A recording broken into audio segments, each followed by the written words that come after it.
So this lawyer was losing $100,000 a year because his business model was broken. And so what I want to walk through is how we fixed it and how you can apply the learnings from his business to your business. My name is alexhormozi. I run acquisition.com. It's a portfolio of companies that last year did over $250 million a year in aggregate. And we help businesses just like the one I'm going to walk you through today scale. So let me give you the first rule that I have in terms of scaling a business. 1-1-1. One product, one avatar, one channel until you're $1 million a year. All right. So that means you sell one thing to one person in one way until you get to $1 million. The first issue was the help everyone issue. I don't think there's anything wrong with having this as a noble goal, but you're not gonna help anybody if you're broke. You need resources. So the attorney launched courses and software to kind of give back. There were some financial consequences from that because the software itself alone was losing him money. And so he's spending the majority of his time on these two things. And guess where you think most of his money was coming from here? His services. Here's the reality of this, is that every hour you were spending on the unprofitable work was an hour not spent on scaling the services, which was the main cash cow of the business. Like, it kills a ton of businesses, and the thing is they feel justified in this. Like they're doing the Lord's work, but you're not.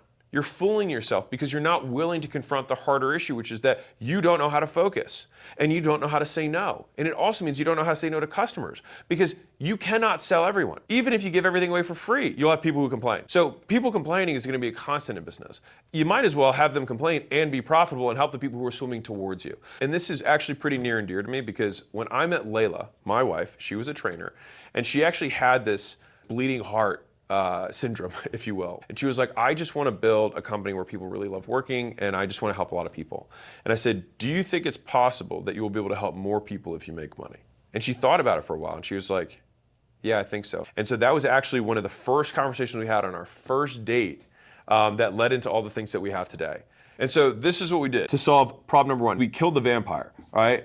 Because right now they had something that was sucking up their cash flow and preventing them from scaling. Now he had this hope, maybe I'll sell the software down the line. I was like, dude, you're not gonna sell the software. It's not good enough. You don't have any money. The people that you have working for you are unfocused. It's not gonna work long term. No one's gonna give you this multiple. Like, this is the thing. People think like, oh, I put some code together. I'm gonna have a 10x on my top line. If you think that, you're not gonna get it. People who are actually in software are going all in and it's still incredibly hard.